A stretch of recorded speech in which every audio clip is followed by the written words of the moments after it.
Parce qu'à 25 ans, il y a aussi des gens inspirants avec des projets et des histoires qui méritent d'être racontées. Parce qu'à 25 ans, on a aussi le droit d'avoir une opinion, une passion et être légitime d'en parler. Vous êtes sur Podcast, l'émission qui donne la parole à ses potes qui méritent d'être entendus. Salut à tous, vous êtes toujours sur Podcast. On est toujours avec Thomas Pennelier, coach professionnel de basket. Alors pour ceux qui écouteraient ce podcast là maintenant, pourquoi je dis toujours avec Thomas ? Parce qu'on a sorti une première partie qui est sortie il y a quelques jours, que je vous recommande vivement et très fortement d'aller écouter parce qu'on y parle de plein de choses et ça va permettre de comprendre un peu mieux ce dont on va parler dans cette deuxième partie. Thomas, on a déjà bien parlé de ton parcours, qu'est-ce qui t'avait amené à choisir cette voie-là, comment on y arrive, quelles sont les étapes que t'as traversées, les différents clubs où t'es passé. Et puis là, j'ai encore plein de questions pour toi. T'es arrivé au Paris Basket. Là aujourd'hui, donc t'as dit t'as cette partie un peu couteau suisse avec la partie professionnelle. T'es aussi du coup coach principal cette année-là.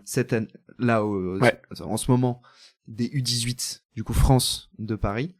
Et en plus de ça, tu es coach principal de l'équipe senior de la SBBNB qui joue en Régional 2, donc relatif bon niveau amateur, mais qui n'est pas non plus voilà, mais pour une petite ville comme ça, c'est un peu historique.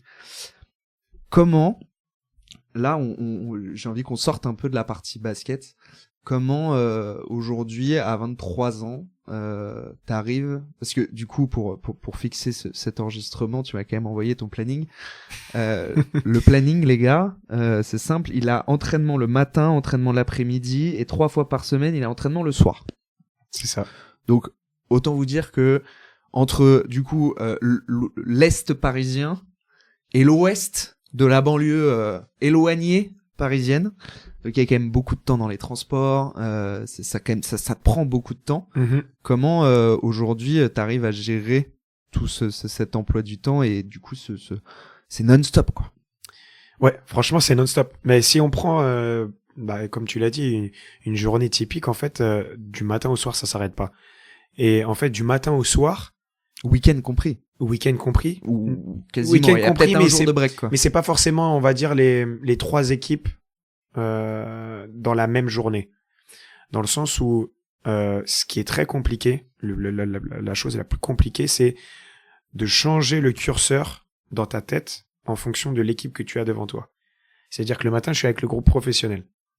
Niveau d'exigence, mais le plus haut, ouais. tu meurs.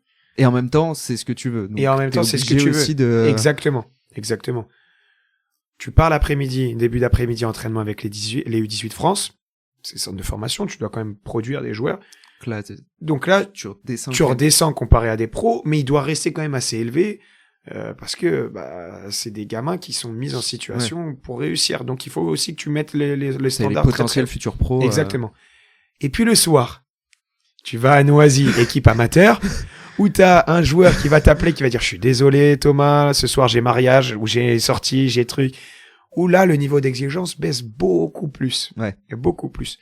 Et en fait, dans tout ça, il faut que moi, je m'y retrouve pour pas frustrer les gens avec qui je travaille. Imagine, j'entraîne mes seniors comme j'entraînerais les U18 ou les pros, mais ils pourraient pas, ça passerait pas s'il y aurait des conflits tout le temps. Ouais. La même chose si j'entraîne les U18 de la manière dont j'entraîne les seniors. Ça pourrait le faire, mais je pourrais pas attendre de résultats de cette partie-là. Donc, c'est vraiment cette partie, on va dire, mentale, moi, de comment je pourrais m'en sortir, qu'est-ce que je peux mettre en place pour retomber tout de suite sur terre, on va dire. C'est toute ma préparation, en fait, qui va me permettre de revenir, on va dire, un petit peu dans le contexte actuel, du moment présent, on va dire, du moment présent. Ça veut dire que quand j'arrive le matin en avance à l'entraînement pro, t'as ce petit moment de ok là c'est mental pro et c'est ça. Et puis ce que je fais me conditionne pour après. Ça veut dire que si j'arrive 45 minutes en avance, je vais justement faire la préparation de match des pros, les temps morts, couper les temps morts. Je vais travailler pour les pros. Une fois que l'entraînement pro sera fini, ok, l'entraînement U18, je prépare ma séance. Le fait de préparer ma séance, ça me permet aussi de remettre mes exigences un peu plus basses et de me dire, ok, là, c'est l'entraînement U18 qui arrive, donc il faut que je sois là mentalement. Après ça, je rentre, j'ai forcément les transports, comme tu l'as mentionné. Les transports me permettent et puis c'est aussi les joueurs qui me permettent aussi de revenir sur place, hein, quand tu reçois un message, je vais avoir du retard ce soir. Ah, mince, les exigences, elles doivent rebaisser. Ouais. Et donc, eux aussi te permettent de te remettre en condition mentale pour pouvoir être efficace pendant, on va dire, la séance d'entraînement. Donc, ça, c'est pour la partie, on va dire, un petit peu, préparation mentale. La partie la plus dure, c'est la fatigue. Bah, c'est ce que j'allais dire. Clairement, la fatigue. C'est que là, en fait, tu t'arrêtes jamais, quoi. C'est ça. Tu t'arrêtes jamais, et puis le week-end, tu peux être à Pau, dans le sud, et puis le dimanche à Noisy, dans les. C'est ça. Alors, usines, quoi. Avec le U18, c'est pas forcément très très loin, on va dire. Le déplacement le plus long qu'on ait fait, c'est Chaland, où on est rentré à 1h du mat le dimanche, et le lendemain matin, bah, tu dois repartir au boulot avec les pros. Ça, c'est très très dur. Très très dur. Mais toi, tu te déplaces pas trop avec les pros Et non, je ne fais pas les déplacements avec les pros parce que justement, j'ai les U18 et les seniors à côté, donc pour moi, c'est impossible. Mais ce qui a rajouté aussi une tâche encore plus compliquée à tout ça de comment gérer, c'est aussi mon diplôme cette année, qui a demandé énormément de temps, énormément de charge mentale en plus. Oui, parce que il faut aussi dire que le diplôme fait que t'es entre guillemets un peu obligé d'avoir cette équipe senior amateur pour pouvoir valider ce diplôme. C'est ça, en gros, l'entrée du diplôme, tu dois être sur une équipe, tu dois être porteur d'un projet, et en fait, le cursus du diplôme, enfin on va dire les examens du diplôme sont liés justement au développement du projet que tu es en train de faire. Donc j'étais obligé d'avoir entre guillemets cette équipe, on va dire un peu support. Et en fait sur les diplômes, donc ils te demandent de mémoire de 20-30 pages. Donc ça te demande aussi du temps où tu te poses chez toi et tu écris, tu fais des schémas, tu vas chercher des documents, enfin bref, voilà. Il y a aussi une partie terrain. Ouais. Et il y a aussi une partie déplacement. Ça veut dire que chaque mois, je partais 4 jours dans le mois où tu partais en formation. Nous, c'était la promo Île-de-France, Hauts-de-France, donc avec le Nord. Donc, je suis allé à Lille, je suis allé à Saint-Quentin, je suis allé à Gravelines. Je peux te dire que Gravelines, au mois d'octobre, je sais plus quand est-ce qu'on était, au mois de décembre, il fait nuit à 17h. T'es pas forcément des plus heureux d'aller taper 4 jours à Gravelines. Exactement, tu vois. Donc, la météo du Nord, donc t'emmènes 3 doudounes, 3 pulls, enfin bref. Donc, tout ça. Et tu dois aussi gérer tes équipes à distance parce que tes équipes, elles s'arrêtent pas. Hein. Ouais, bah ouais.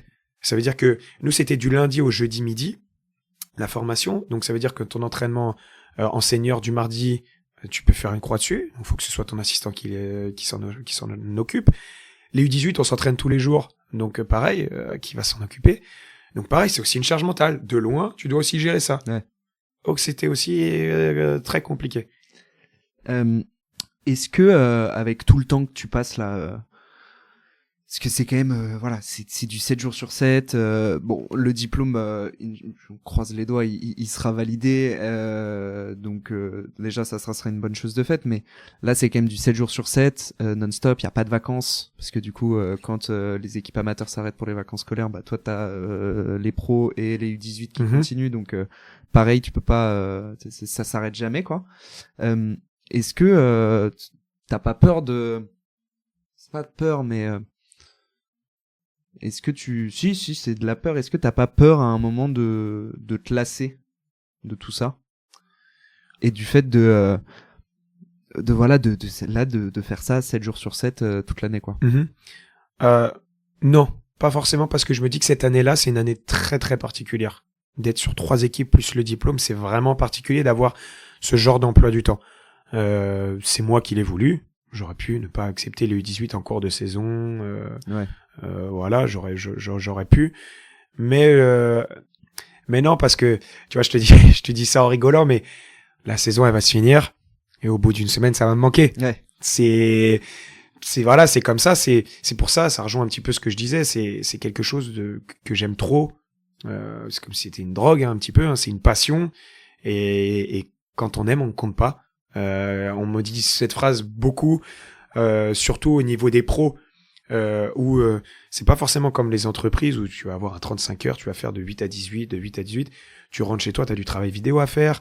Quand je vois un peu le coach professionnel, comment il bosse, tu dois gérer les agents, les publicités, les conférences de presse et tout, donc tu as beaucoup de choses à gérer, ça s'arrête non-stop. Extra basket, quoi. Et justement, et là, quand on aime, on ne compte pas, ça prend tout son sens en fait. Ouais. Donc, non, j'ai pas peur. Par contre, ce que j'ai peur un petit peu, c'est de me faire prendre un petit peu par la machine à laver en fait.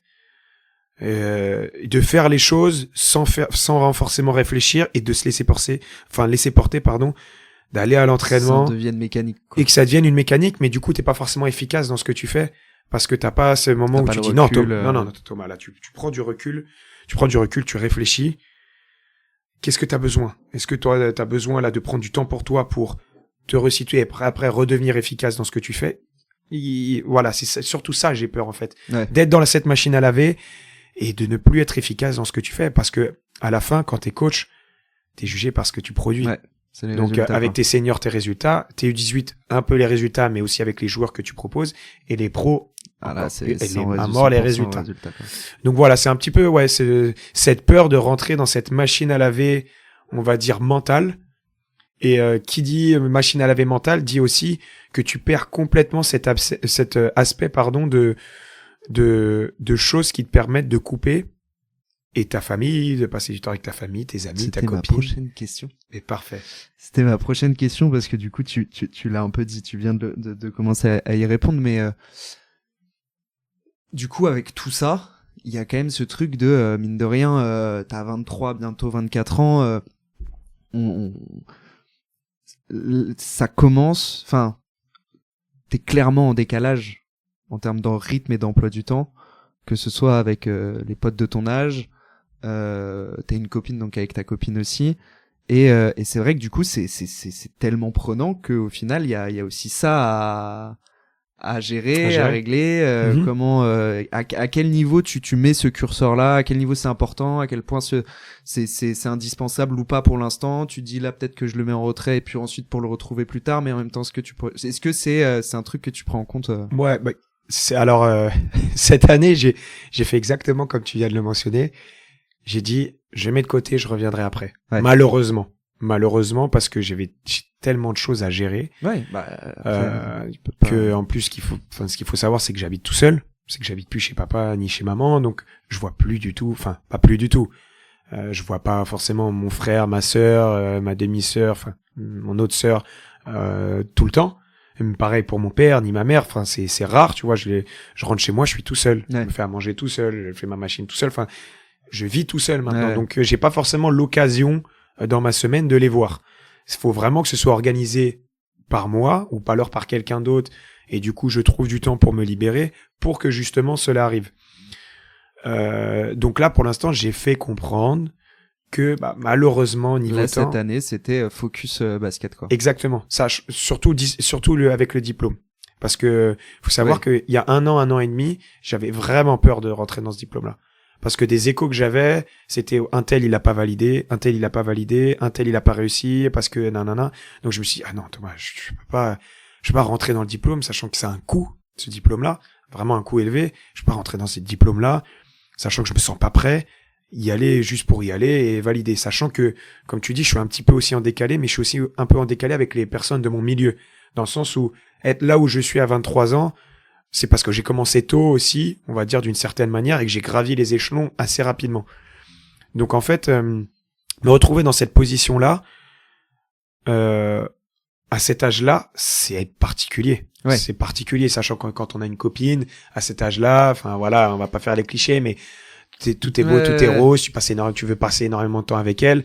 Ouais, et puis même, c'est tes potes, voilà, eux, pour le coup, ils vivent pas basket, et puis, c'est soit des cours, soit ça a commencé un taf, mais le taf, les cours et le taf, ils s'arrêtent le vendredi soir et ils reprennent le lundi matin. Là où toi, le taf, il s'arrête pas, quoi. Voilà. Il y a pas de vendredi, exactement, soir et de lundi matin. Exactement. Et puis, il y a beaucoup de personnes qui posent la question, ils me disent, mais Thomas, pourquoi tu prends pas une pause? Pourquoi tu fais pas ci? Pourquoi tu fais pas ça? Je dis, mais de un, moi, j'adore ce que je fais. Mais j'adore ce que je fais. Si on me dit, par exemple, Thomas, t'as un créneau supplémentaire, si tu veux, le samedi après-midi pour entraîner, pour truc, j'irai tous les jours. Ouais. en plus de mon emploi du temps là. Je ferai encore plus si possible. Pourquoi tu fais ça? Pourquoi tu vas pas voir ta famille en plus? Parce que malheureusement, j'aime trop ça. Et c'est compliqué pour les gens qui n'ont pas forcément peut-être de passion. De comprendre. Exactement. De comprendre l'investissement et le temps que tu mets dans dans tout ce... En même temps, est-ce que... je suis totalement d'accord avec ce que tu dis, mais en même temps, toi, c'est quand même poussé à l'extrême, quoi. Cette année, c'est poussé à l'extrême. C'est qu'il n'y a pas aussi, toi, ce truc où tu te dis, bon, ok, là, cette année, c'est passion first, basket first, mais est-ce qu'il n'y a pas quand même des moments où tu te dis, bon, là, j'avoue, c'est un peu too much, quoi. Je pense, alors pour le coup, les potes, je pense que c'est ceux qui sont le plus susceptibles de comprendre, mais que ce soit ta copine ou même ta famille, alors non, ta famille aussi encore plus de comprendre, mais je pense à ta copine. Est-ce qu'il y a pas ce truc où c'est un peu des fois c'est tellement pas le monde et même si je pense qu'elle te soutient à 100 000%, il y a pas de question là-dessus, mais est-ce que t'as pas aussi toi ce truc de dire bon, ok, j'ai prévenu et c'est comme ça, mais faire attention aussi à un peu de temps en temps d'oser le... Ouais, alors comment je pourrais dire? Ou alors tu te dis j'ai prévenu, alors c'est ça, il faut m'aimer comme ça, ou alors on s'en va. Bah écoute, c'est quelque chose là, c'est là où je dois progresser. C'est là où je dois progresser parce que j'ai eu le double discours cette année. J'ai eu le discours c'est comme ça, on va comme ça jusqu'au bout, m'embêtez pas, c'est comme ça et ce sera comme ça jusqu'à juin. D'accord? Oui, vous le savez. Et j'ai eu le discours, je vais m'adapter, je vais faire des efforts, je vais essayer de trouver du temps, mais c'est aussi, on va dire, ma faiblesse, on va dire à cause de mon âge aussi, parce que c'est la première fois que je gère ce genre de situation, c'est peut-être aussi la maturité qui fait que j'ai pas encore atteint ce stade-là pour me permettre de me mettre à la place des autres et de comprendre. Et puis voilà, de temps en temps de prioriser, de se dire ok, bon bah ce week-end, je vais peut-être faire là où j'en fais 110%, je vais peut-être en faire que 70 et les 40% que j'aurais dégagés, je vais les mettre ailleurs. C'est ça. C'est juste le temps d'une journée, mais c'est ça. Bah ouais. Alors avec ma copine, c'est un peu particulier parce que bah voilà, cette année elle est pas trop là, on va dire. Elle passe son année à voyager. Mais avec ma famille, disons que le fait de coacher là où j'habite, donc de coacher Noisy, voilà. Ça me permet en fait aussi de voir mes potes, parce que je coach aussi mes potes, j'entraîne aussi mes potes, bah voilà. Oui. Et on va dire le fait aussi de pas être ce lien. Exactement, ça me permet de garder ce lien avec mes potes. Et le fait aussi, on va dire, bah, je le dis avec le sourire, de pas forcément être à 100% autonome. Ça veut dire que j'habite à 500 mètres de chez mon papa, de dire ouais papa, j'ai plus de lessive, papa j'ai plus de pâte, papa j'ai plus d'encre dans mon imprimante, est-ce que je peux aller imprimer chez toi?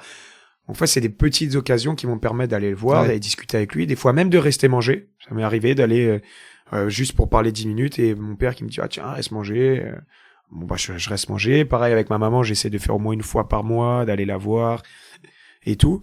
Donc voilà, d'essayer par petits moments opportuns, on va dire, pas forcément organisé, mais par petits moments de se dire bah ok ce soir je voulais travailler, je voulais dormir un peu plus tôt.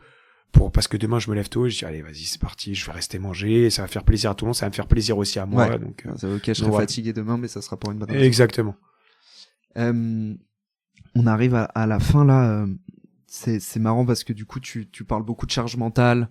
C'est au-delà de l'investissement physique, l'investissement en temps, c'est aussi un investissement psychologique de devoir jongler entre tout ça et puis à la fois avoir de l'ambition et en même temps essayer de rester un peu les pieds sur terre et puis quand même avoir ce truc de légitimité aussi. C'est un truc qu'on n'en a pas parlé, mais est-ce que t'as eu ce truc, alors on appelle ça le syndrome de l'imposteur, là je sais pas si c'est vraiment ça, mais ce truc de ouais mais en fait je suis pas légitime parce que j'ai pas été pro, parce que j'ai que 23, bientôt 24 ans. Est-ce qu'il y a quand même cette question de légitimité? Alors pour le coup, moi, pour te connaître un peu, j'ai quand même l'impression, et c'est pour ça que je trouve ça trop cool, c'est que t'as quand même ce truc de, en fait, la légitimité, si même moi j'y crois pas, personne n'y croira.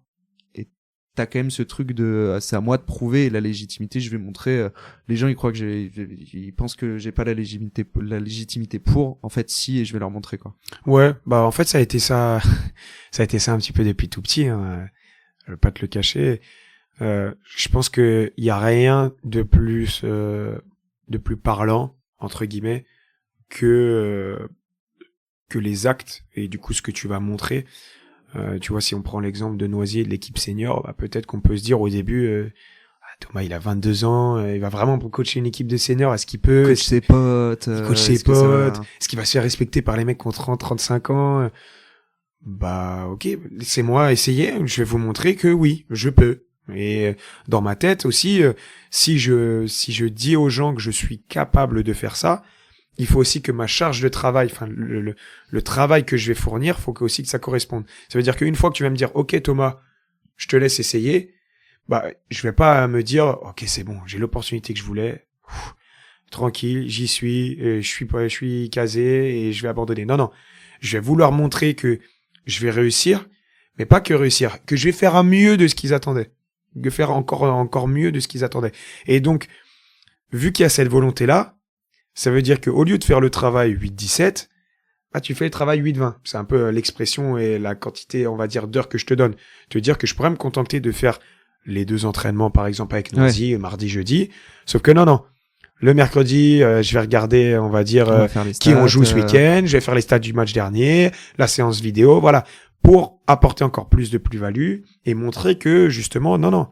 Mon niveau, il est pas là encore. Mon niveau, il peut encore un peu plus monter. Mais ça, malheureusement, je serais confronté à ce genre de soucis et jusqu'à la fin de ma carrière parce que justement, j'ai pas eu cette, on va dire, cette légitimité de joueur pro où je peux dire que j'ai connu ce niveau-là. Voilà, là maintenant, ça va faire 2 ans que je suis avec le groupe pro. J'apprends tous les jours et je continuerai d'apprendre. Et le jour où j'arrêterai d'apprendre, c'est que ce sera la fin de ma carrière. Ouais. C'est que ce sera la fin. Et pour revenir un peu sur cette question de légitimité, il y a forcément une petite part de chance. Et si j'avais pas croisé Elliot, et si j'avais pas croisé Noam, et si j'avais pas croisé Jean-Philippe, et si le coach actuel il m'aurait pas gardé, bien sûr, il y a pas de souci. Mais je pense que ces situations de chance-là, elles viennent aussi par le travail que tu fournis et par la volonté que tu mets. Si par exemple j'étais rentré des États-Unis, j'avais dit bah non, je vais faire une année tranquille où je fais rien, et j'avais pas fait cette formation où j'avais là, on sait jamais ce qui serait arrivé. Donc t'aurais fini en STAPS quoi. Putain, non, maman elle aurait été contente. Mais non, il me reste encore beaucoup de chemin. Et puis je continuerai tout le temps de prouver, de montrer que voilà, que le petit gamin de Noisy-Bailly qui pouvait pas dunker, qui pouvait pas finir joueur pro, bah il va réussir à en faire son métier. Je dis pas à atteindre la NBA ou l'Euroleague, mais à en faire son métier. Dans le sens où je pense que il y a un moment donné dans ma vie, je parle surtout dans ma vie, pas dans ma carrière, où je me poserai la question de ce que je veux vraiment. Dans le sens, est-ce que je veux vraiment un métier où je veux vivre du basket, mais aussi profiter de ma vie de famille. Parce que quand je vois un petit peu comment c'est le coach pro Paris Basketball, bah tu peux te poser des questions, te dire waouh, est-ce que c'est vraiment ce que je veux, ou est-ce que je veux voilà justement faire comme lui et me dire bah non, je veux faire de grandes choses, je veux avoir une équipe professionnelle. Donc voilà, je pense que j'y arriverai. J'y suis pas encore. C'est la chance que j'ai d'avoir commencé tôt, de me dire que j'ai encore, on va dire, voilà, je vais avoir 24 ans. Je pense que j'ai encore 3-4 ans avant de me poser la question et de me dire, bon là Thomas, il faut que tu te poses. Là, il va falloir prendre une voie. Exactement. Quel chemin aux autres, quoi. Exactement. Donc voilà, mais je continuerai à, on va dire, à prouver, à montrer. Et avec des proches qui te soutiennent, du coup. C'est important, ça. Exactement. Avec des proches qui me soutiennent. Parce que c'est quand même, ça aussi, si tu t'en as parlé, mais le truc que quand même je voulais souligner, c'est que quand t'as dit, quand t'as commencé à dire à 18 ans, bon les gars, le bac il est terminé, moi je veux devenir coach pro.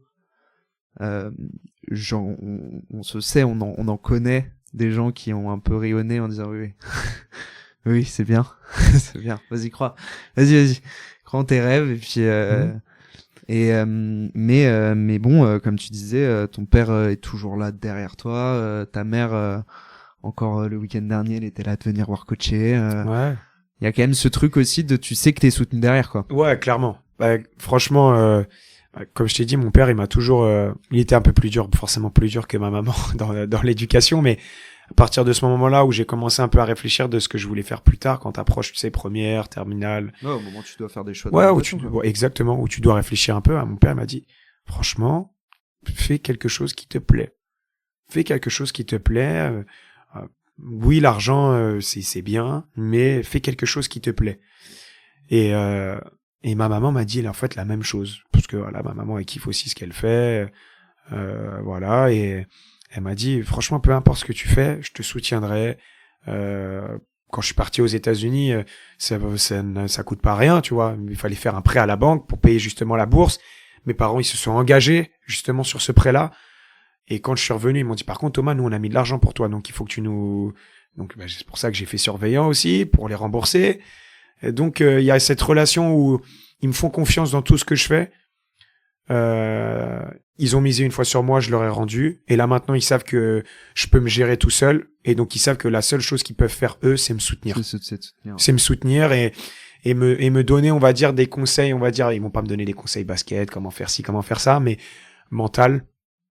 Comment gérer, comment justement, approcher, ce truc de charge mentale, et puis dans la vie, je suis encore, comme je t'ai dit, je suis pas 100% autonome, mais quand tu dois faire ta déclaration d'impôt, tout ça, t'es content d'aller manger chez papa. Exactement. Tiens papa, je peux venir manger chez toi ce soir. Et au repas, tu dis papa, j'ai une petite question. Les impôts, ça marche comment? Donc non, franchement, j'ai de la chance de pouvoir compter sur eux, pouvoir compter aussi sur ma copine, qui voilà, c'est, on va dire que c'est. Je pense qu'elle va être contente que je dise ça, et c'est vrai, et je dis pas ça pour la vanter, mais c'est quand même la dame de l'ombre. Ça veut dire que je suis quelqu'un en fait qui me plaint beaucoup. Là, ça a pas l'air comme ça, mais que quand je reviens d'une défaite ou je reviens d'un entraînement où ça m'a pas plu, bah malheureusement c'est elle qui prend tout, on va dire. C'est elle qui prend tout, les monsieur reproche, monsieur ah non ça c'était pas bien, ça c'était, et c'est elle qui me non Thomas pense après. Ça ira, ça, faut faire ci, faut faire ça, et puis voilà, j'ai quand même la chance d'avoir quelqu'un qui a la tête aussi sur les épaules, qui me ressemble aussi un peu au niveau de la personnalité, et qui, elle aussi, rêve grand, on va dire, un petit peu comme moi, donc j'ai plutôt de la chance là-dessus. Dernière question, allez, on va dire 30 secondes, allez, un peu plus, tu fais comme tu veux, mais rapide. Thomas Pénelier, il fait quoi dans 10 ans? Il est où? Dans 10 ans, Thomas Pénelier, il coach en Pro B ou en National 1 sur un monde professionnel, dans le monde professionnel. C'était trop cool de t'avoir, Thomas. Bah merci à toi. Merci beaucoup, ça m'a fait grave plaisir. Allez suivre Coach Tipeee French. Sur Instagram. Faites attention. Je pense que ce monsieur-là va vous réserver encore plein de surprises, et il va falloir suivre tout ça dans les années à venir. Ça m'a fait trop plaisir. Merci beaucoup. Merci à toi. C'était super. Toujours un plaisir de partager. C'est ce qu'il y a de plus cher sur cette planète, on va dire. Et ben merci à toi. C'était un beau partage. Et puis à plus. À plus. Hop. Pour finir cet épisode, je voulais juste vous prévenir un peu de l'avancée de Thomas. En effet, le podcast, il a été enregistré il y a quelques mois de juin, et l'avenir de Thomas, il était encore assez incertain au moment où on l'a enregistré. Alors tout ce qu'il vous a raconté est vrai, mais juste pour vous tenir au courant, aujourd'hui Thomas a quitté le club de Noisy. Il a remporté la Coupe des Yvelines. Il est donc champion départemental. Il est toujours au Paris Basket, avec des responsabilités des équipes différentes de celles de l'année dernière et celles qu'il a pu dont il a pu parler dans ce podcast. Et il est désormais coach principal de l'équipe de Massy en National 2. Donc pour les Parisiens ou les gens qui habitent en région parisienne, je vous conseille de vous renseigner pour aller le voir un week-end. Franchement, ça vaut vraiment le détour, et ça commence à vraiment bien jouer au basket. Et puis moi j'ai plus qu'à vous remercier d'avoir écouté ce podcast juste ici. N'hésitez pas à nous suivre sur les réseaux sociaux, à nous envoyer tous vos retours et les gens que vous aimeriez voir dans ce podcast. Et puis en attendant, je vous souhaite une bonne journée, une bonne soirée, et je vous dis à très bientôt.